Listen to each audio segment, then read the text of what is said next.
Halo Gupi Lovers, jumpa lagi dengan Yusuf Gapi.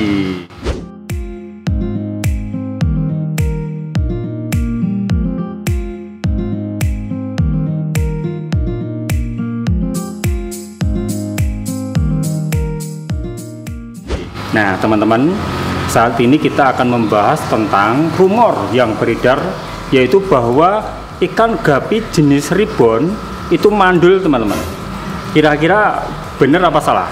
Nah sebelum kita bahas, coba kita lihat dulu ikan yang ada di sini. Ini ada Black Moscow, ada dua macam ini teman-teman. Yang ini adalah Black Moscow ribbon dan yang ini adalah Black Moscow normal.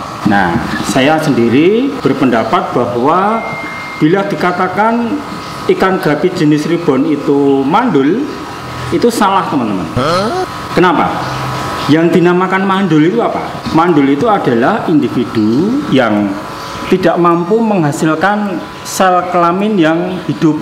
Sebagai contoh, kalau misalkan itu jantan tidak menghasilkan sel kelamin jantan, yaitu sperma yang hidup.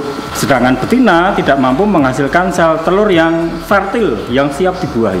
Sedangkan ikan gapi jenis ribbon, dua-duanya mampu teman-teman menghasilkan sel kelamin yang sehat ya. Kalau sperma bisa membuahi, kalau sel telur bisa dibuahi. Nah, jadi begini teman-teman. Mengapa ikan gapi jenis ribbon itu kalau misalkan jantan betina ribbon tidak mampu hamil, ataupun kalau hamil itu presentasenya sangat kecil? Itu begini, ribbon itu ya, di bagian bawah coba diperhatikan, sirip perut dan sirip analnya itu memanjang.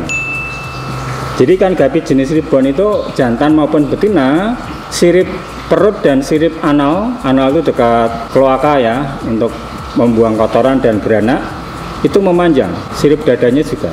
Nah itulah yang menyebabkan ya ikan gapi ribbon ini susah untuk menghasilkan anak ya, dikarenakan ikan jantan yang ribbon itu tidak mampu atau susah untuk membuahi betina. Jadi gini, saya jelaskan dulu ya, bahwa ikan gapi itu adalah ikan yang proses pembuahannya atau fertilisasinya itu internal, jadi di dalam tubuh. Berbeda dengan ikan emas, nila, lele ya, itu proses fertilisasinya kan eksternal, di luar tubuh. Nah ikan gapi ini internal. Oleh karena itu jantan ikan gapi itu memiliki gonopodium, yaitu sejenis alat suntik yang bisa menyuntikkan sperma ke alat reproduksi betina. Nah masalahnya adalah ikan gapi jantan yang ribbon ini, dengan adanya pemanjangan sirip dada dan sirip perut, itu dia kesusahan untuk menjalankan aksinya, yaitu menyuntikkan sperma menggunakan gonopodium ke dalam alat reproduksi betina. Itulah yang menyebabkan bila kita mengawinkan ikan gapi jantan dan betina itu dua-duanya ribbon, itu tidak akan berhasil atau persentase berhasilnya sangat kecil ya, karena jenis ribbon itu jantannya akan susah untuk menyuntikkan sperma ke alat reproduksi betina dengan adanya ribbon tadi. Nah dengan demikian pendapat bahwa ikan gapi jenis ribbon itu mandul, itu saya bantahkan di sini teman-teman. Bukannya mandul, tetapi mereka susah untuk melakukan proses pembuahan.